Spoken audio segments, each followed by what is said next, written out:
So to bring everyone up to speed, the Liberals have promised to launch a new agency that's going to get the federal government back into the business of building homes. That's from them. During the Second World War, the Wartime Housing Corporation built tens of thousands of affordable homes. They also provided financing for people to buy those homes. You say that Canada doesn't need a similar agency. Why is that the case? Yeah, so Emery, the focus on housing is one that we welcome. It's much needed. I'll frame the discussion with 3 or 4 numbers. And my focus is in the GT area, but these also apply to the Lower Mainland.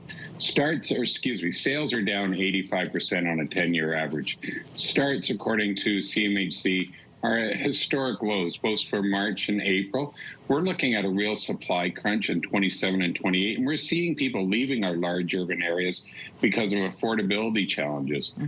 The federal Liberal platform and now the government's promises had many components to it, one of which, as you mentioned, was a public builder.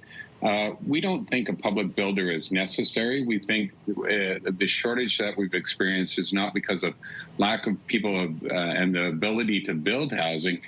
We think it's because of some of the constraints that are in place to get that housing brought to market. Is also a concern, though, perhaps maybe that it puts more money away from the private sector and puts it in the control of the public sector?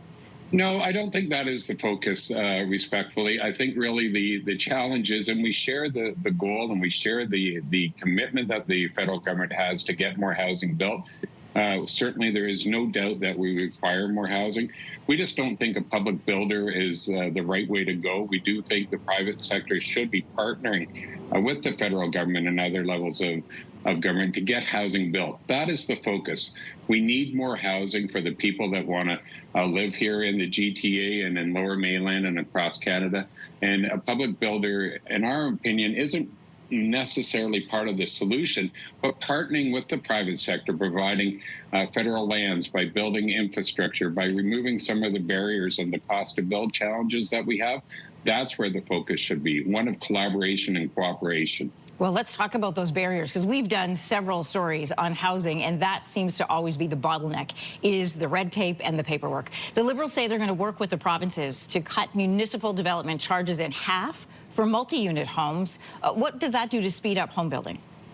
The major challenge that our industry is fighting in delivering new homes for Canadians is the cost to build. It just costs too much to build, and the market can't absorb those costs. So we welcome that focus on reducing what are called development charges, or taxes that are put on new homes. We've seen that from municipal governments. We've seen that here in Ontario on Monday from the provincial government.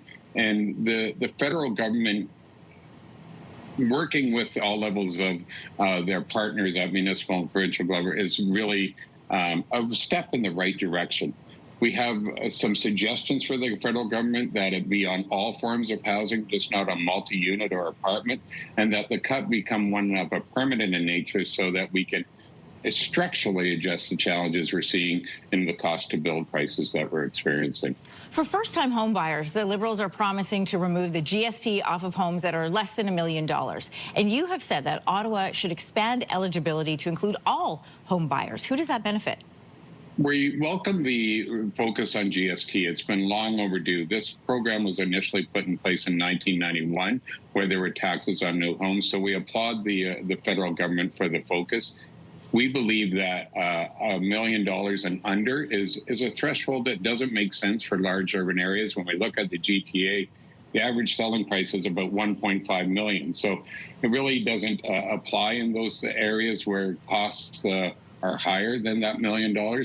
Also, first-time home buyers make up a very small portion of new home buyers. So our suggestion is to make it applicable to all buyers of new homes, as it was originally back in 1991. And it's on the first million, not those houses $1 million and below. So some tweaks to that program that we believe would make it more impactful and seriously address the affordability challenges that we're seeing in the market.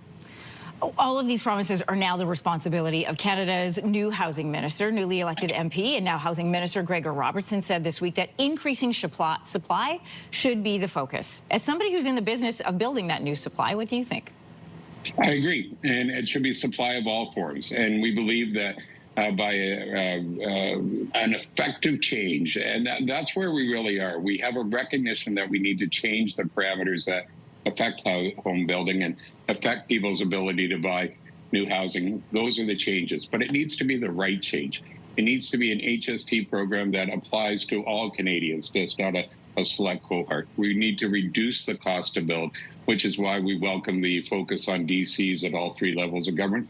And we really need a culture change. And we're beginning to see that, where people are looking to understand that we need to speed through approvals. We need to get product to the market. So complete agreement on the need to bring more supply. It needs to be housings of all types. And we need to reduce the challenges we're seeing around cost to build. Thanks for joining us this morning, Dave Wilkes, President and CEO of the Building Industry and Land Development Association. Good to have you. Thank you very much. Go Leafs, go.